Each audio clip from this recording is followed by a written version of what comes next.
Hello, hello, hello, hello, Andrew. Hello, Wee Shi. Hello, Gabriella. Hello. Whoa. Good afternoon, Andrew. Oh, he's like the double. He's like the video and the.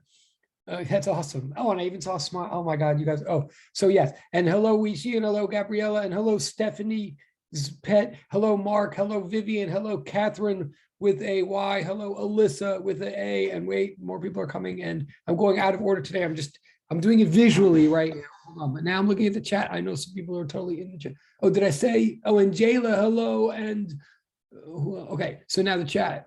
This is so okay. Good afternoon, Andrew. Yes, and hello, Charlie. Hello, and good afternoon, Wee Shi, and good afternoon, Stephanie, and good afternoon, Vivian, and good afternoon, Mark, and good afternoon, Catherine with an I. Hello, and good day, Josephine and good afternoon, Jayla, and good afternoon, Jaylin, and good afternoon, your lobster. Well, spring just started yesterday. Give me a chance here, and happy equinox, everybody. By the way, your lobster. Where is your lobster? Good afternoon, Catherine with a Y. Good afternoon, Alyssa with a Brunatelli. Oh, and there's more people coming. This is a big class. Hi, Lakshmi, and clap, Josephine. That's awesome. Oh my God. Wait, yeah, I guess you can in the chat, no less. Okay, lobster. Good afternoon, Brenda. And wait, more people come. This is a big class. Did I mention that? And don't even mention the chess because I'm losing. Okay, good afternoon, Brenda. All right, we're gonna get started in a moment. If this doesn't count. Yes, okay. Oh, yes, I know, but that's how I can win. Oh, how I can win. Yes, but that's called cheating. That's called cheating. Look, if I actually cheated in life, he is not a cheat at chess. He doesn't have to cheat at chess. He does not have to cheat at chess. Oh my God. The weirdest thing about, I'm going to admit this thing about, see, Gabriella, if and when she's got to be see, I actually believe her. That's what's scary. And I'm going to leave this conversation because she has a very convincing way of saying things which means she's either like a deep, the most obviously the most convincing liars in the universe, and I'm not saying she's one of them, saying the most convincing liars in the universe are those people that are really down with the truth. Like, right, to really be able to lie convincingly, you really got to know what's really, really true, like intellectually and emotionally and spiritually, blah, blah, blah. So Gabrielle is dangerous because I do actually believe her. So, oh my God. All right. Yeah. So see, there you go. And I don't even, oh my God. All right. I'm moving on. I'm moving on. Yeah, all right, I'm totally moving on. Hello, yes, thank you. See a few break saved by the saved by Celine. Hello, indeed, and more people coming. Did I mention this is a big class? Okay. Hello, Celine. Indeed. I mean, oh my God. Sure. I'm not even addressing that. Whoa. The stakes are getting higher in here. Haha. Okay. Okay, let's like do physics. Physics. Okay, hold on. Physics. I'm changing the view. Oh, wait. Hi, Rachel. Yes, and saved by the Rachel. Now someone's gonna make some kind of joke about her name. It's gonna be totally inappropriate. And it's not gonna be me. Hi, Rachel. Sirloin. Oh my God. Yeah, I cannot make those. That is not my place to make those jokes. There's two reasons I can't make jokes about people's names. One, I'm the professor, that'd be totally inappropriate. Two, my name is Yaverbaum. Like, people in glass houses cannot throw stones. See, you can't do that. Well, maybe you can. I cannot do that. I'm not gonna, oh, now it's getting heated in here. Okay, I'm totally, yes.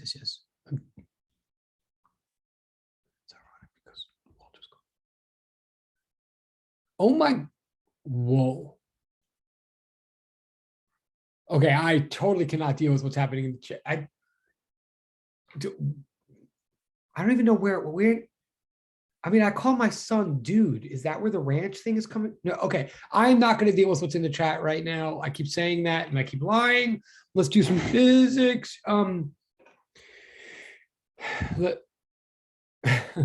Which actually, not your fault, Rachel. I assure you of that. But thank you. Okay. like, yeah, I'm gonna begin where we left off last time. And I know there's still homework to go over and stuff. I should go over but I want to continue something that we were talking about last time, and then I'll get back to the homework someday. Last time, what we were talking about came from lab, and it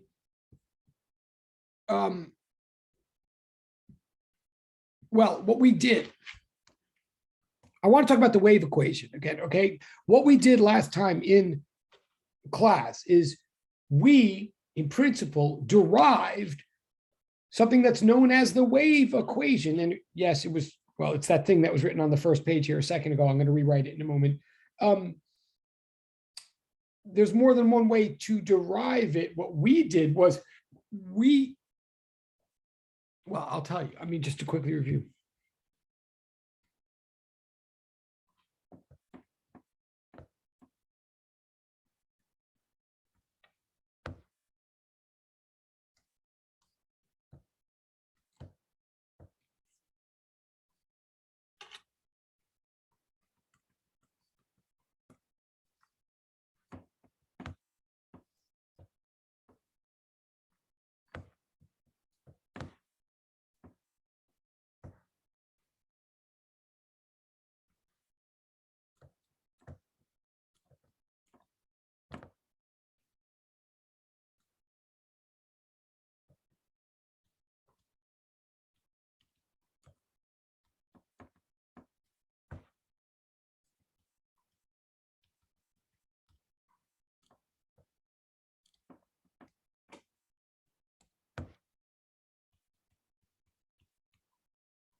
Okay.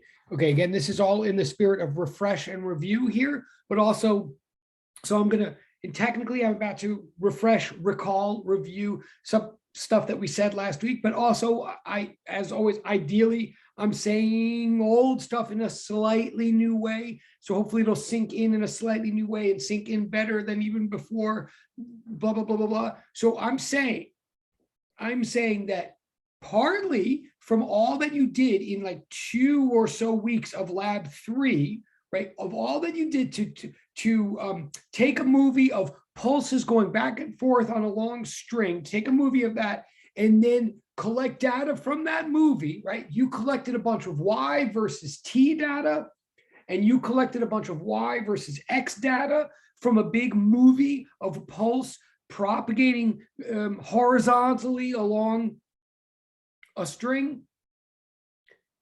You got 2 different cosine equations, one with respect to time, one with respect to space.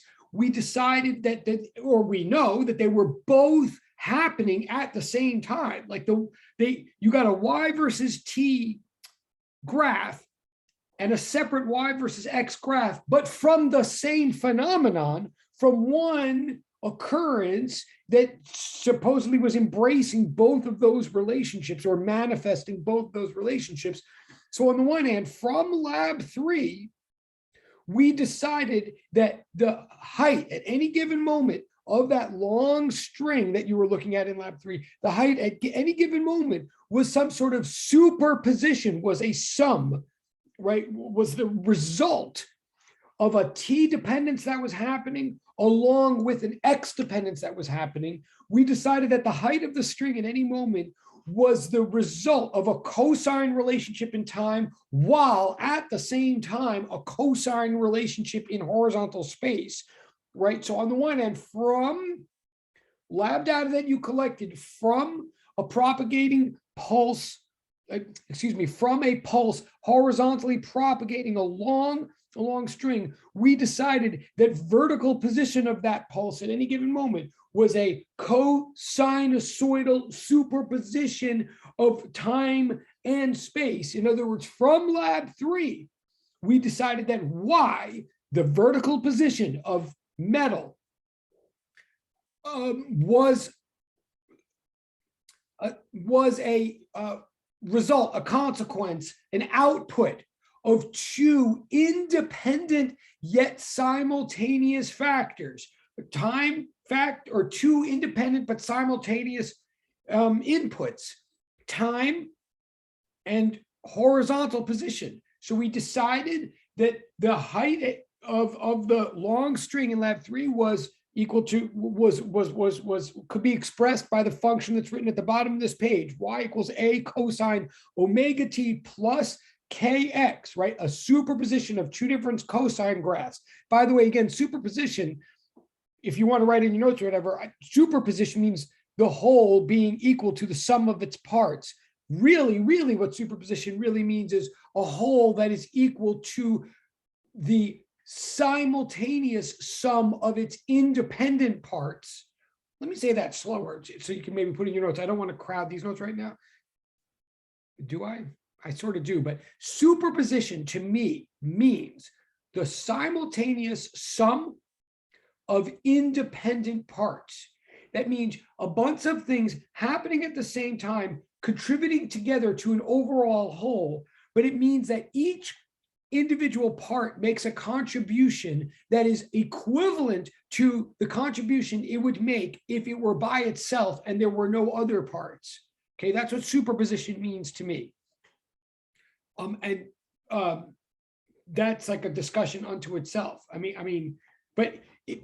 So in here, we're basically saying we had a y versus t situation going on. We had a y versus x situation going on. We're saying the whole situation that we ended up like observing or measuring or analyzing was the sum of those two situations, but that each one was just adding to the other whatever it would add, even if the other weren't there. In other words, that each of those independent graphs was not being affected or changed by the presence of the other graph. Okay, I mean, this is kind of like a side note here, but this is what we mean when we say superposition in physics, that we're saying there's no interactive effects. We're saying that the y versus t graph is just literally the y versus t graph, and the y versus x graph is the y versus x graph. And if we literally put them both on the same piece of graph paper, if we took each y value from each one and add them together and got to make a new y value on a new piece of graph paper, that's what we would have. That each graph did not somehow get warped or stretched or rotated or flipped or translated in any way as a result of the presence of the other graph. Okay, anyway, that's like that. But so we believe, on the one hand, from lab 3, that we could describe this whole phenomenon. Like if someone asked, hey, how high is the string? We would say to them, well, that depends on two things. It depends on when you're asking, and it depends on where in the string you're asking or looking. If you tell me what moment in time you'd like to know how high the string is, and you tell me what position along the string you're talking about, if you specify t and you specify x, then I can tell you how high the string is. It will be some amplitude constant times the cosine of an angular frequency constant times time plus an angular wave number constant times space, like that, okay, which is, I'm taking way too long to explain it, which is what's written at the bottom of this page. Okay, the equation at the bottom of this page is the result of lab 3. If you want to know why do we believe it because of the experimental data gained and analyzed in lab 3, but also What I'm also saying is if you don't like that, if you didn't like lab 3, or you're still working on lab 3, or like just, you know, you're like reality, empirical reality is like not your thing. If you live more in math land, let's also please note that during lectures of last week, we independently considered what would happen if we had a long horizontal collection of vertical oscillators, identical vertical oscillators. By identical, I mean same mass, same K, each oscillator, same omega, in other words.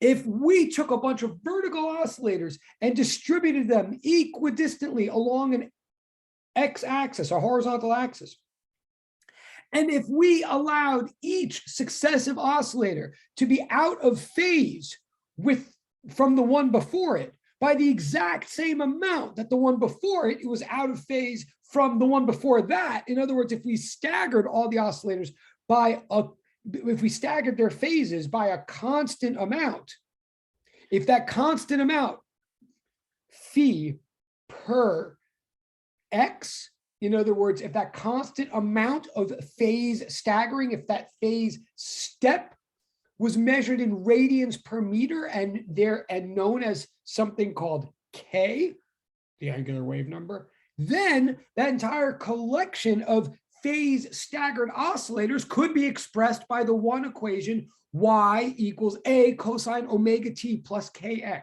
What I'm trying to say right now, that honestly, in my mind, I can't get enough of saying, I'm sure as usual, like there's two types of people in the room, those people who heard this now so many times that they're like bored of it already, and like, yes, please move on. And the other half of the people that have heard it so many times, but they're still confused and they're like, why does he keep saying that? I have no idea what he's talking about. I don't know. Hopefully I'm just trying to convert the people in the latter half of the room to the former half of the room. What I'm saying is, the same equation, y equals a cosine omega t plus kx, could be used to describe a collection of identical phase staggered oscillators. It can be used to describe a collection of oscillators. It can also be used to describe a pulse propagating along a one-dimensional medium. In other words, the same equation can be used to describe a collection of phase staggered oscillators as can be used to describe a wave pulse. Therefore, I'm saying a wave pulse is a collection of phase staggered oscillators. What a wave pulse is a bunch of harmonic oscillators who are all doing the same thing, but at different moments in time. That's what I'm saying. Let me say one last final way. A wave pulse is not an oscillator. And a wave pulse is not a wiggle. A wave pulse is a wiggling oscillator. Right? It's an oscillating oscillator. It's a collection of oscillators. It's not an oscillator, and it's not a cosine graph. It's a cosine graph that's oscillating, or it's an oscillator that's been spread out in the shape of a cosine graph. A wave pulse is oscillations oscillating. It is a pattern of patterns. It is oscillations in space and time at the same time. That's what a wave pulse is, right? Or at least a one-dimensional wave pulse. And it can be described by this equation at the bottom of the page right here. That's, in principle, we got that far like by the end of Monday last week or something. But then what did we do Wednesday? Now we're going to go on. Okay, so that equation down there, that cosine equation, describes a wave pulse. And by the way, let me also say, what is a wave pulse? Why am I so excited about wave pulses? Remember, a wave pulse is an immaterial motion. So I should write this down here.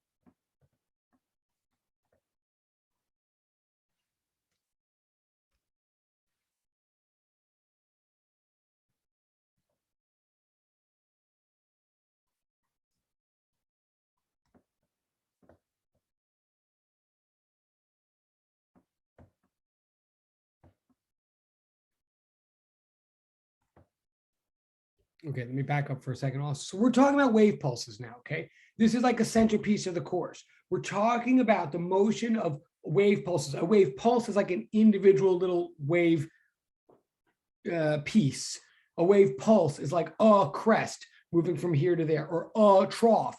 Well, technically a pulse is a crest and a trough, but I mean, it's like one phase, one piece of the wave, one identifiable shape moving along, in this case, a one-dimensional medium, like your crest and your trough traveling along your one-dimensional spring in the lab. Now, I'm all over the place here.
Okay, let's get this very straight right now, if it's not clear already. Here, we're now talking about wave pulses, okay? What I've written there is one equation, one type of equation that's meant to capture the motion of a wave pulse. Now, wave pulses, I possibly will keep referring to for the whole rest of the semester, because they're this important to the course. They're really what the course is about in a way. So let's get this straight. First of all, when we are talking about right now wave pulses traveling along one-dimensional medium, like, and I'll be more specific in a moment in defining what I mean by medium, but I am talking about one-dimensional motion right now, like a wave pulse will travel from one lab partner to the other lab partner along a line that is that string that's vibrating up and down. Like, things are happening up and down, i.e. crests are going up, troughs are going down, but the traveling is from one lab partner to the other, like horizontally along some sort of axis, okay? So the traveling is one-dimensional. By the way, I mean, as opposed to wave ripples on the surface of the ocean, or wave ripples on the surface of like a lake or a pond. Those are totally wave pulses as well. Those are, and they're super important, they're super exciting, but those would be an example of wave pulses happening on a surface. That would be two-dimensional propagation, just to be clear, okay? And then there's a such thing as three-dimensional propagation, etc. What I'm just to be clear, or to try to be clear, what I'm saying right now, our equations and our analysis applies to propagation of a wave pulse within one dimension or along one dimension of space. Now, I'm using the word propagation, okay, or propagate. I've now introduced that word. Let me be clear about that. Propagate just means travel, okay? Propagate means move, but it is the word we use when the thing moving is not a thing. When the thing moving is something immaterial like a wave pulse, then we say propagate. We use that verb to highlight or to explicate the kind of thing that we're talking about moving. So in other words, baseballs travel through trajectories, or cannonballs or planets, they travel, they move, etc. But wave pulses propagate. It's just the word that we use when we're talking about the traveling of something like a wave pulse. Now, I'm saying that a wave pulse is something immaterial. What do I mean by, and this is exactly why I find them so exciting and so interesting, and why the math is both fascinating, but maybe kind of abstract. let's get this straight. When a wave pulse travels from location A to location B, for example, when the wave pulse propagated along your long slinky from you to your lab partner, all that was moving was slinky metal, right? Like like a piece of metal was going up and down over here. Then a piece of metal was going up and down over here. Then a piece of metal was going up and down over here. So metal was moving. Lots of metal was moving. Lots of moving was happening. Okay, hold on. I'm going to look at the chat in 1 second. Let me just get this off my chest. So I'm saying when a pulse propagates from you to your lab partner along that long slinky spring, metal is what is moving for sure. And it's moving in a very precise and very important, very regularized way. However, no piece of metal ever moves from you to your partner, right? Super important and not a coincidence, not an accidental feature, an essential feature. When we say that a wave pulse, when we say a crest traveled from you to your partner, we're not just saying that like sort of loosely or vaguely. We're literally saying it in all the physics senses of the word. Like we're saying we could measure the distance from you to your partner. We can measure it in meters. We can measure the amount of time it took a pulse to go from you to your partner. We can measure that in time. We could divide the distance by the time and talk about the speed, and we will talk about the speed at which this pulse traveled from you to your partner. And then we could do all kinds of physics on that speed or velocity, right? And we could generate equations and make predictions and say, aha, if you and your partner were twice as far apart from each other, then the wave pulse would take twice as much time to get from you to your partner, and we'd be correct in saying that. In other words, something definitely moved from you to your partner when you sent a pulse, any individual pulse, from you to your partner. Something moved, and for sure, the things that were moving in order to bring this phenomenon about were all little pieces of metal doing very, very specific motions. But no piece of metal moved from you to your partner. What actually propagated was not a piece of material. There was no identifiable or distinguishable or countable or recognizable or palpable or tangible piece of mass that went from you to your partner. Something. Oh, okay, sorry. And I will. Okay. No, I'm like disregarding. I disregard. I will actually catch up with it. There's various things happening in the chat that I will catch up with in a moment. And I'm totally sorry to, and I will, or I won't, or I will look at the parts that say don't look at these parts. But I want to explicate to everybody. This is why I find wave motion so exciting, why I think the math is so worthwhile and so interesting that we could have math at all to describe this, but it's also why the math can be like a little bit like abstracted or difficult. Is we're literally now hitting a branch of physics, and maybe it's the rest of physics. We're hitting an area of physics and that we warned ourselves about on the first couple of days of class when we talk about thingy motions versus unthingy motions, or thingy things versus unthingy things. We're literally talking about unthingy motion now from here on in. We're talking about something going from me to you that is not a thing going from me to you. Something is going from me to you when a wave pulse goes, something that is real enough, observable enough, measurable enough, analyzable enough, predictable enough that it's totally part of science, right? Like we're literally, and this is also why we have to like have weeks of lab on this. We're literally talking about a scientific, actual, not Harry Potter phenomenon, right? When we talk about a wave pulse going from me to you, but yet we're not talking about a material phenomenon. It's very important. I mean, to me, it's very moving, honestly. Like, and let me diverge for one more second, or just to try to make this clear, and then I will look at the chat and then I'll go on to the more equations. Like, you know, we're talking about just simple, what are called mechanical transverse wave pulses here, like just like a pulse on a slinky spring. Okay, that's like the simplest, most vivid illustration we can consider. But why are we doing this? Because it is symbolic of, or it's representative of other wave phenomena that occur in real life all the time, such as sound, right? I mean, just think about this for one moment if you haven't already in your life. Like I'm shouting right now and the sound, some kind of sound is leaving my mouth and then going to your ears. And now let me pause again there. I know it's going like through the computers and through Zoom and all these fascinating wave things are happening that are not beyond us. And they're not even beyond the scope of this course. But I'm not even, I mean, they're all just different waves, things that are happening. I mean, but even without the computers, and even without the internet, I mean, let's just pretend we're in the lab room together for a moment. And I'm yelling and you're listening. Something is going from my mouth to your ear, right? Something that is like hopefully making a slight difference in your life. Like, you know, you're getting information from me.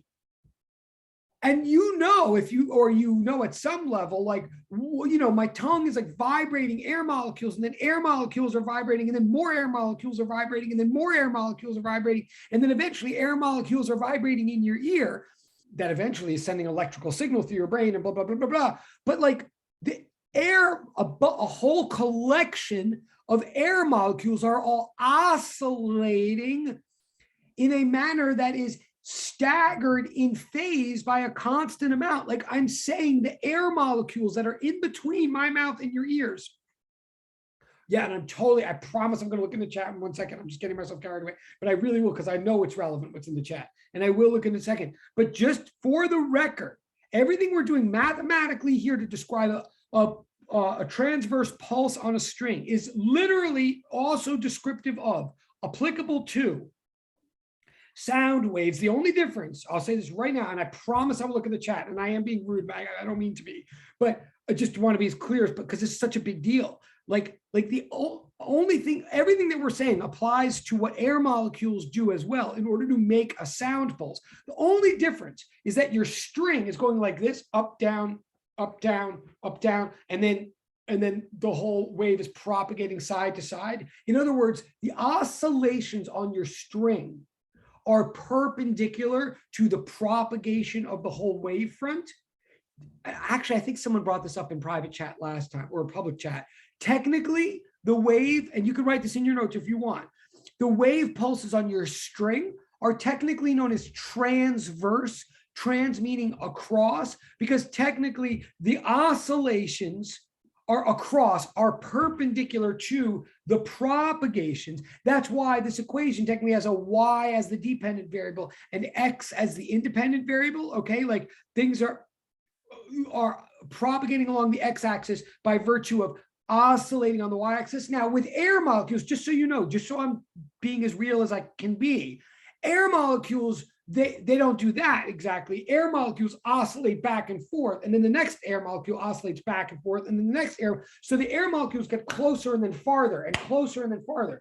So they're actually compressing and opening up. They're making little pressure packets, the air molecules. They compress and then they open up. They compress and they open up. So technically with air molecules, the oscillations are on the same axis as the propagation. Like the oscillations are on the x-axis and the propagation is along the x-axis. So technically that's called a compression wave or a longitudinal wave as opposed to transverse. Now I keep saying technically, I mean, it's not technical, it's totally true. I'm just saying that's a detail. Like I'm happy for you all to know the vocabulary, like please make a note of it. It does clarify things, but that's the only difference. So instead of having y equals a cosine omega t plus kx, if we were discussing air molecules, I would, instead of putting y and x, I would put like pressure and x or something like that. Minor distinction, the math would still work the same. I assure you, the math would work the same. The concept is still the same. What is the concept? The concept is when I yell and you hear it, the only thing moving at all is air molecules, yet not a single air molecule need move from my mouth to your ear. That's a fabulous thing. That is cray-cray. Like for realsies, like really, what am I sending to your ear right now? I'm not sending air. I'm sending a ripple through the air. That ripple is known as a pulse. That air is known as a medium. The medium is the collection of the vast collection of oscillating particles through which a pulse propagates, assuming the oscillations are all super organized according to this equation. Okay. So when I shout, all that's moving is, when I shout at your ear, all that is moving is air, yet no air goes from my mouth to your ear. That is interesting to me. Like, that is interesting that that can work, that I can send you information. You can call it energy if you want. You can call it wave pulse if you want. I'm saying, what is it? It's a difference that makes a difference. It's something that matters that isn't matter. It's information. That's what a wave pulse is. And all right, I'm going to pause. And so, to be able to understand the physics of wave pulses, to understand how the laws of motion apply to motions through the material world that affect the material world that are not material. That's amazing that science can do that. To me, I mean, honestly, it is amazing to me. I'm going to pause and look in the chat. I know some things in the chat are jokes, but I know some things in the chat are serious. So I'm going to, and then I want to do some more math with this. But please note this. This is what we're talking about now. We are talking about waves now. Everything we did to this point, all the harmonic oscillation math, that was all to gear up for this. That was all like creating the ingredients that go together to ultimately make immaterial motion. That is what this course is actually about. If we had to end right now, it wouldn't be crushed. I mean, it would be crushing to me, but like we would have like arrived somewhere. We now in our minds, mathematically and experimentally, have taken material ingredients and put them together in such a way to understand how an immaterial motion can occur. Like, congratulate, like that's not a small bit of understanding. But okay, chat, sorry. Oh, okay, yeah, no, so I am looking at the chat. There are some serious things in the chat here. Hold on a second. Okay. No, so number one, so there's things in the chat. There's more than one thing in the chat. And I just want anybody who's put something in the direct chat here, please submit to the portals for participation, because there are very valid things in the direct chat here. And in some of them are like direct and personal. I'm not going to, but there are some things in the direct chat here where a person said a thing and then they took it back, and they should not be ashamed of that at all. Like, that means they're totally listening, like in a very, very real way, or very reading in a very, like the fact that at least one person put in a thing based on what I wrote and then was like, and then heard me and then was like, oh, I take it back. Like, I couldn't ask for more close attention. And okay, I'm actually, well, yeah, I mean, if you guys feel like I'm saying something sort of confusing, like you're with me. Like, there is something intensely paradoxical about this. We are talking about motion through the material world that affects material world that is itself intrinsically non-material. It is actually crazy that such a thing could be at all, let alone that we can mathematically and scientifically analyze it with such precision. So I'm glad at least one person was like, wait, I get it. Like, cool. I would hope we all sort of have that reaction. So please do. But then also, someone in the chat also put a question, wrote, does what I'm saying right now mean that wave pulses of sounds do not exist in space? Like, am I saying, and you may have heard this one way or another, am I saying that sound does not travel in outer space? Yes, I am. Yes, I totally am. I mean, that is absolutely, and you may have heard that. All of you might have heard it on Sesame Street. I mean, like, you might have heard it in elementary school and then sort of disregard. No, it's like very real and very true. You cannot talk. I mean, you can talk, but you can't. If a tree falls in outer space, it doesn't make any sound. Let me be more clear about. So, okay, well, sound can travel underwater. Sound can travel through a guitar string or through a piano string. Like, sound, I'm not saying air is the only medium through which sound can travel, but I'm absolutely saying that for sound to travel, there must be a medium of some kind. In other words, if you're under, yes, I'm saying, so, I mean, people can use radio transmitters in outer space. Let me be clear, but when they use radio transmitters and stuff, what they're doing is they're converting sound into light. Like, to be honest, and I'm jumping way ahead by saying that, but just to be clear, like regular everyday sound cannot go from one astronaut to another or from any creature. Like you cannot hear anything on the moon that like without some crazy radio transmitter that like converts things into electromagnetic pulses. Like for real, you like so what I'm saying here, and I do want to, what I'm saying here is the reason I'm making such a big deal about a wave pulse being a collection of phase staggered oscillators. Like, yes, I find the math fascinating, but to all y'all, I'm also trying to say that an immaterial motion requires a collection of material objects to all be dancing in a very, very organized way. What I really, so I am saying this, I'm saying this.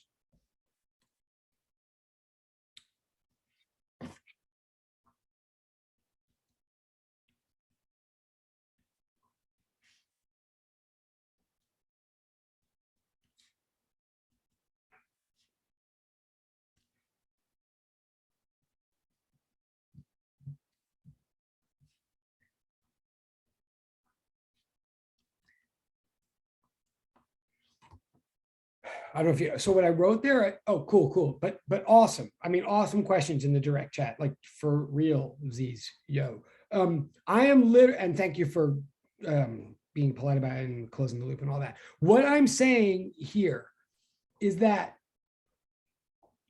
for a wave pulse to propagate, there must be a whole bunch of oscillators.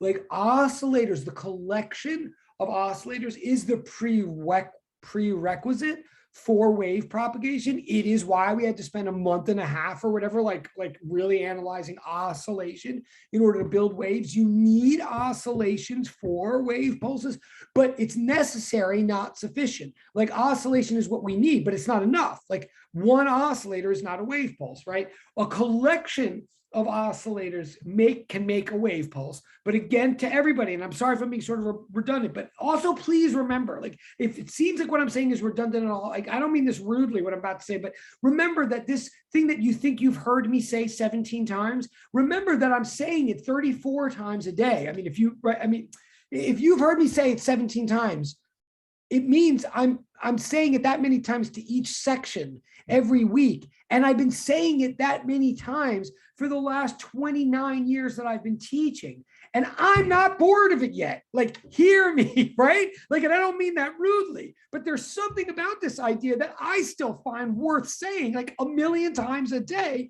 a million times a year for 29 years, because it's a crazy cool idea. And it gets deeper and deeper every time I think about it. I mean, it doesn't get deeper, but my understanding of it gets deeper. And my love for this idea gets deeper every freaking time I look at the math. So please, that's nice of you. Okay, who says I haven't? But you're right, I haven't. But thank you. No, but to everybody. Like, so please, I mean, of course I'm pleading, I'm being defensive. I'm like saying like, don't like tune out yet just because you've heard the idea a couple of times now. Like it is a super, and we're about to get mathy with it, if that helps. But okay, but what am I trying to say right now? Like what's the concrete thing I'm saying is look, to make an immaterial pulse propagate along a one-dimensional medium, you got to have this organism, you got to have all these little springs going up and down, whether, you know, again, lab 3, like you have this long string, so each little piece of it is going like up, down, and up, down, right? So you have this really organized, like unbelievably organized motion that's happening to create this simple pulse that goes across. It's unbelievably intricate, but it's intricate in two ways. Well, it's intricate in many ways. It's intricate, one, in that if it all didn't happen, nothing would be happening, if that makes sense. But at the same time, remember that no individual piece of the happening is the thing itself. In other words, what I'm saying is you couldn't have sent that pulse to your partner unless you had a string to send it through. The string is not the pulse. The string that you guys held is not the wave pulse. You could have a piece of string that's not pulsing, right? Like the string is not the pulse, but if you take away the string, you definitely take away the pulse. That string is known as the medium, the stuff through which the wave propagates, the material collection of particles is known as the medium. It's not the wave. The wave is not material, but it requires a material context through which to propagate. Let me go a step further, as long as I'm making a big deal of this, because this used to confuse me when I was younger. Like this honestly used to confuse me. I would hear people talk about sound going through air, or sound going through water, or sound going or going through glass or something like that. And the way they made it sound to me, like they would say, okay, sound going through the air, or like sound from one dolphin going to another dolphin, like underwater. And then they would talk about like the density of the water, or the speed at which the sound travels, or this and that. And it's all true. Like, it's true. Sound will travel at one speed underwater, and it'll travel at a different speed through air. Like totally true. And we're going to get to that. Like I think. But in my mind, what they were saying was, oh yeah, when sound like goes through water, like it has to get through the water, and the water's like a blockage. Like I thought the water, the medium, was like in the way of the sound. So when they said like, oh, it'll travel at a different speed, sound will travel at a different speed in water from air, or a pulse will travel at a different speed through your metal slinky, it will travel at a different speed if you had like a slinky made of like nylon or like rope or something. Again, and all that's true. But what I mistakenly thought they were saying, I thought they were saying that the medium, the metal, was like in the way of the propagation. And it was like soldiers having to like walk through mud, that the mud was like slowing them down, and they had to like trudge through the mud. So if you just took away the mud, then the soldiers would be able to march a lot faster. That was the image in my mind. What I want to say to all of you, no, don't think of the metal as in the way of your wave pulses. Don't think of air as in the way of the sound that travels from my mouth to your ear. It's not in the way. It's the only way that the sound is possible in the first place. Do you see what I'm getting at, all of you? Like the medium is not a blockage. The medium is not, it's not an obstacle. It's the enabler. It's the requirement. I'm saying all of this, and then I'm going to move on. I know I'm like getting myself so excited, but you see, I mean, authentically, I just can't get enough of this idea. I just want to make it clear. If you ever hear anybody say that there's no sound in outer space, I mean, which someone said in the direct chat, and it's true. Or if you ever hear someone say you can't have a wave without a medium, they're not just saying we've never discovered a wave that didn't have a medium. Like every time we find a wave in the lab, it always comes along with a medium. Like, oh, isn't this nice? We've come to the descriptive conclusion that it just so happens in this world, whenever we stumble on a wave, we tend to stumble on a medium. No. That is not what they're saying. When people ever say, and they will say, and you may have heard it before, when people say you can't have a wave without a medium, they're actually trying to be logical. They're saying literally, by definition, you can't have a wiggle unless something is freaking wiggling. That's what they're saying. You can't have sound in outer space, not just because we've like never discovered a situation that can't, but because something needs to wiggle, something needs to oscillate for a sound ripple to propagate. It's not always air. It could be water. It could be glass, but you need something. Okay. So the medium is the collection of material oscillators that are all forming cosines in time and cosines in space. That's the medium, the actual material that is oscillating in this highly intricate cosine dance that then allows for or facilitates a pulse to propagate. Okay, now I'm totally going to look in the chat because I think the chat has been very serious, and then I'm going to do something mathematical if I ever stop talking about it. Well, yes. Okay, yes, I'm agreeing with something that's in the chat. Kind of crazy. I'm not going to read it out loud because everybody's going to think I'm crazy if I do, but yes, I agree with what's in the chat right now. Weird. Yes. But yes. Okay. Okay. So what do I do with this now? So what we did, I'm just looking at the time. Sorry, I'm getting so, what we did on Wednesday was we took this thing and we went in a funny direction. We took this thing, we said, you know what? That looks kind of like a solution. That equation, we said,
Okay.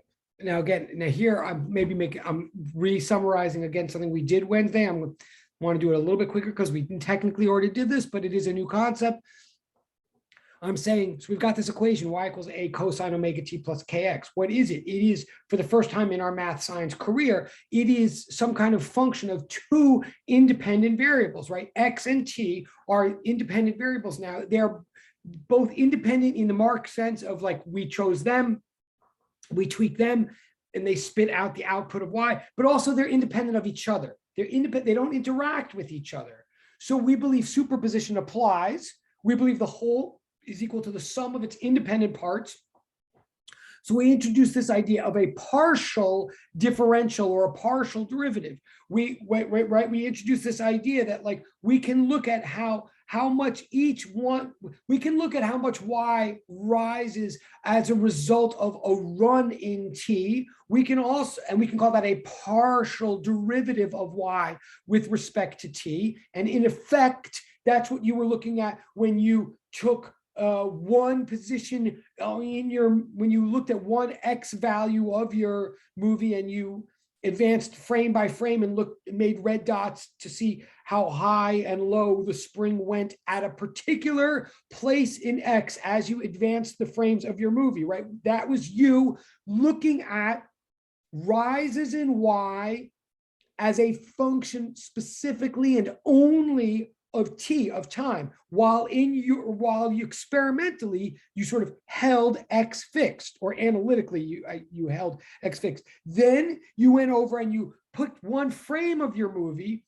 you held t constant in your mind. Now again, let's be clear, it's not that t is a constant.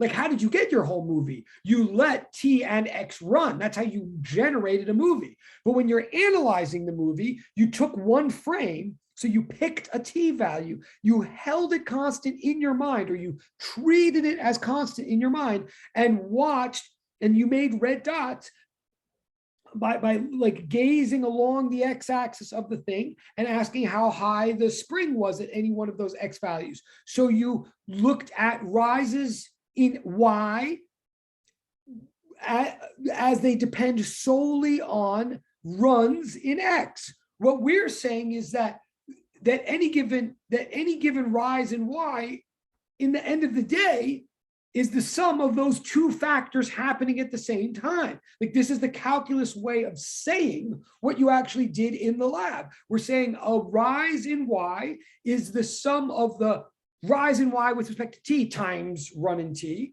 plus the rise in y with respect to x times run in x, right? We're just saying the whole rise is equal to the sum of its independent rise contributions.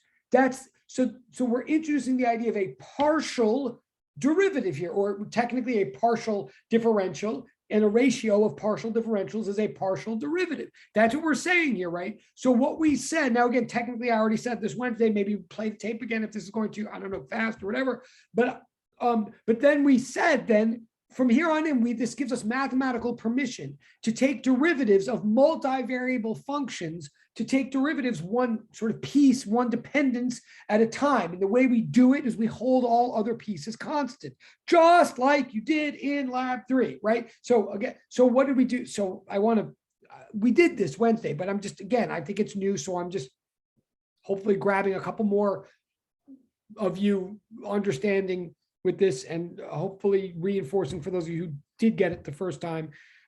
So what we said was,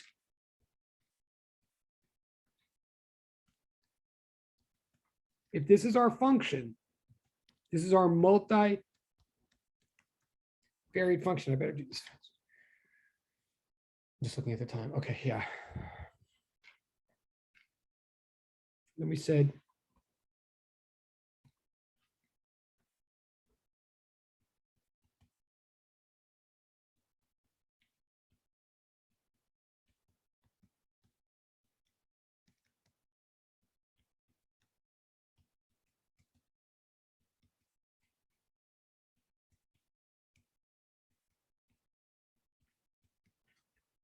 right? I mean, again, that's I just took two partial derivatives of y with respect to t there. I held x as constant in my mind. I pretended I treated x like it was a constant, and I just differentiated with respect to t. So only omegas came out, k's didn't come out, right? So that's what I did. And then I did the same thing for space. So that's taking time derivatives. And again, this was what we did Wednesday, if you were here.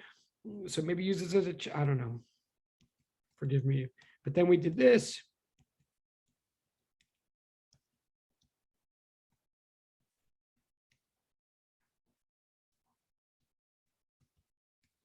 And yes, this new symbol that I'm using, if you did miss this on Wednesday, I'm now, when I write dy or dt, when I write dy dt or d2y dt squared, I have this funny new little symbol that sort of looks like a lowercase delta, although not really, or sort of looks like some sort of Celtic symbol. The symbol is read partial. There's no other name for it. It isn't literally a letter, but it just read partial. Like what I'm writing here is partial y with respect to t, or second partial derivative of y with respect to t. That's the way to say it. These are partial derivatives now. They are derivatives that assume the context of a function that depends on more than one independent variable. Like that's right, but we're only taking a derivative with respect to one independent variable at a time. Like that's what's happening here. And so we said this.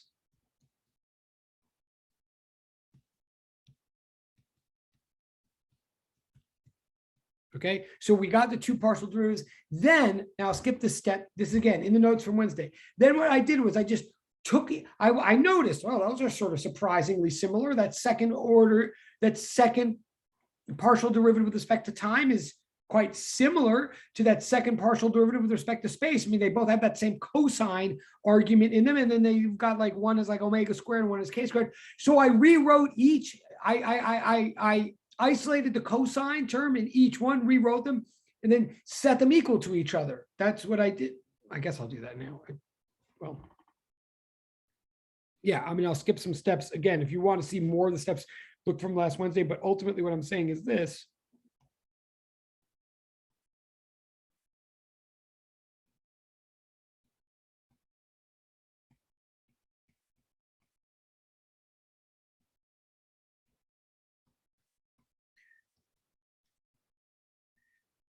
Right, I just rewrote each in terms of cosine. So then these A's cancel out, these negative signs cancel out. And so what I ultimately got, and this is where I want to land at today, where I ultimately got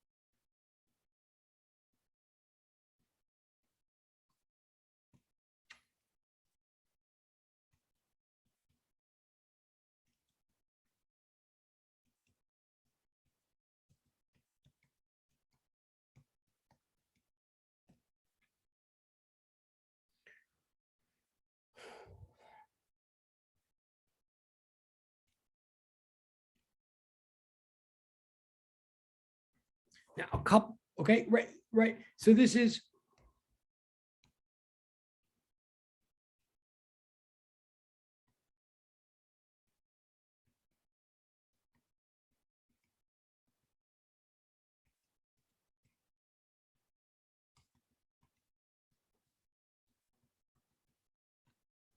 okay. Now I'm going to spend the next 12 minutes, 14 minutes saying something that I might have said last time right at the end, but I know I said it very quickly if I said it. And I think it's, again, really important. Like, let's look at this. Okay, I mean, first of all, this is our second differential equation in this class, right? In fact, it's our second order differential equation in this class. Our first second order differential equation in this class was d2x over dt squared equals negative k over mx, or at least the first time we ever saw it, that's how it looked. But we said a million times we could write it more generally. We could have written it d2z over dt squared equals negative k over mz. We could say d2z over dt squared equals negative omega squared z. Z could be anything. It could be y. We could have said, in fact, I'm going to.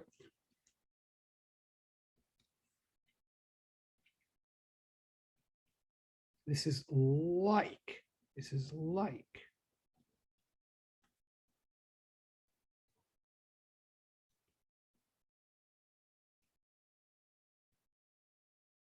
Oops.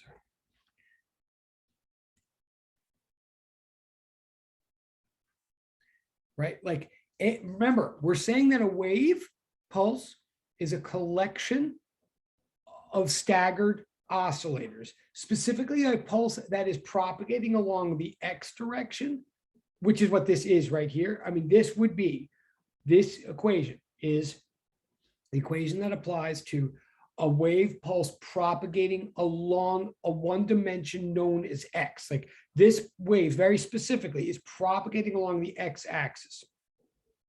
It's composed of a bunch of little oscillators that are each oscillating along the y-axis. Remember that for any individual oscillator, an individual oscillator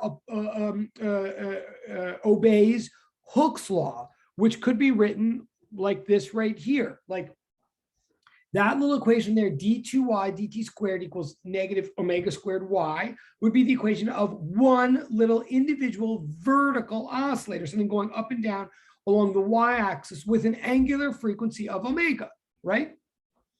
Now, what's this wave equation saying? It's very similar to that, right? It's not coincidentally. It is like a blown up, slightly more complicated version of that little Hooke's law oscillation statement, but it is more complicated. It is more than that. The left side is the same in effect as the left side of Hooke's law. It's saying the second derivative of y with respect to time is equal to something. Now, second derivative of y with respect to something means, is mathematical language for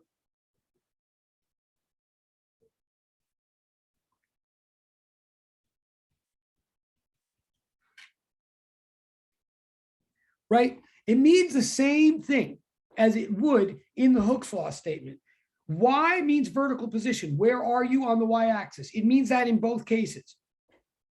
First derivative of y would mean how fast are you moving along the y-axis, velocity. Second derivative of y means how fast are you accelerating along the y-axis in both cases, in the case of an oscillator, in the case of a wave pulse.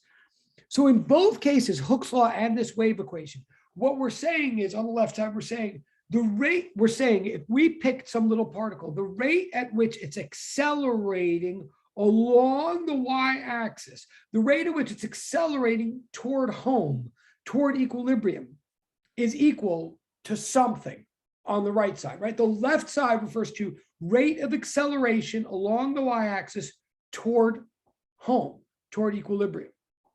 Now, with Hooke's law, with this right here, what's the right side? Well, the right side says directly proportional to y. Like the right side of the equation says, yeah, the left side refers to your acceleration, and the right side says your acceleration is equal to a negative sign times a constant times y itself, your vertical position.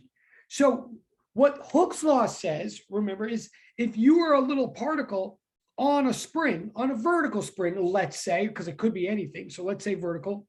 If you're a little particle on a vertical spring, there's some equilibrium spot called home. There's some position, some zero-dimensional position called y equals 0. And you as a mass at any given moment, if you're not there, if you're very far away from home, if you're like 15 centimeters above home, the rate that you're going to accelerate toward home is directly proportional to how far away you are from home, directly proportional to how much you are displaced along a y-axis from this zero-dimensional spot called equilibrium, right? You are a zero-dimensional point of mass.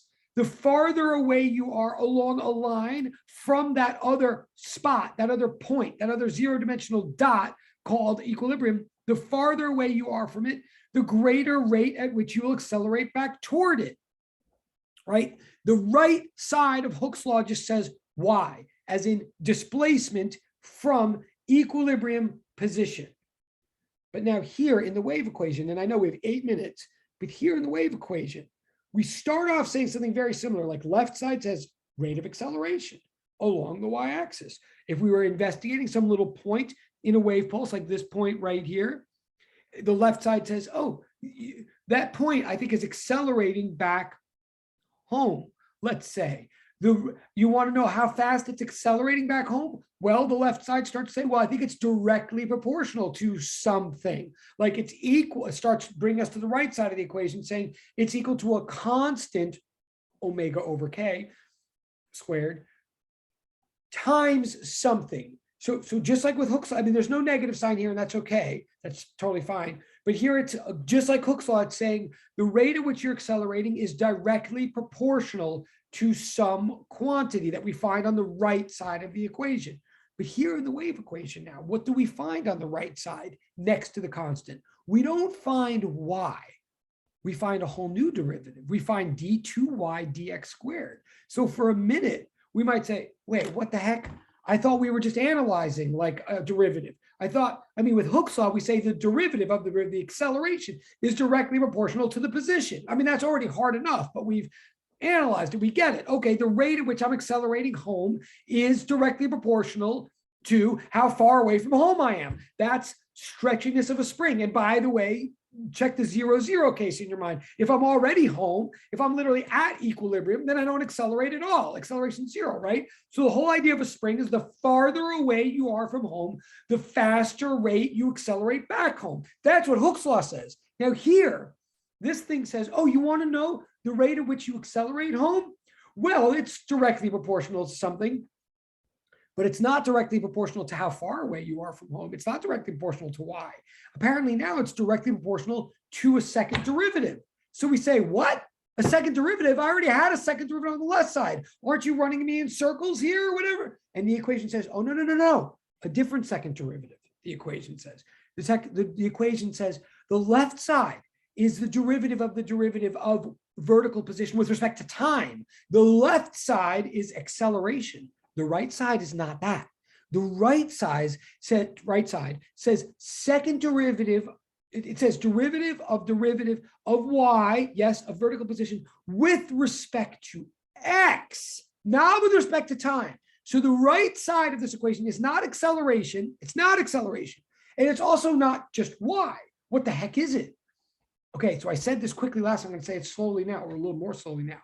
The right side of this equation, it's a derivative, yeah, but it's a purely spatial derivative. Think of a graph. Think of this graph. Think of if this were a math class and we had x on the x-axis and y on the y-axis. Like if this were a math class and we just had a function y of x that had nothing to do with time, it was just purely drawn in space, right? In a math class, if you took the first derivative of that function, if you took dy dx at some point in a math class, we'd call that slope, right? We wouldn't call it velocity or anything because no time is involved. It would just be the slope of that graph, the rise per run. That's what first derivative would be, right? How steep is the graph? How steep is the curve at a certain point? We call that dy dx, the slope of the derivative. The slope of the slope, the derivative of the derivative, if no time is involved, if we're just looking at space, the rate of change of the rate of change, the slope of the slope, the change in steepness in a math class you call concavity, right? I think you all remember that. Like you might, I don't know whether you saw that coming, if you knew I was going to say it or not, but whether you saw it or not, you've heard this before. Concavity is the change in slope. Slope is the change in steepness.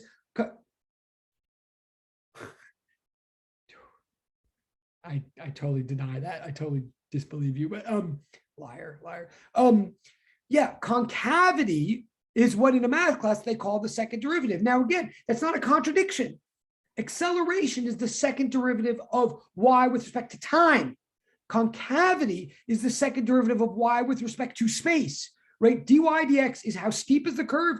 d2y dx squared is how much like a bowl is the curve, how curvy is the curve, right? So what am I saying in English here? I'm saying that this wave equation says, and I know that there are 4 minutes, but this wave equation says something that to me makes total sense once I unpack it. It's saying pick some point in the pulse, right?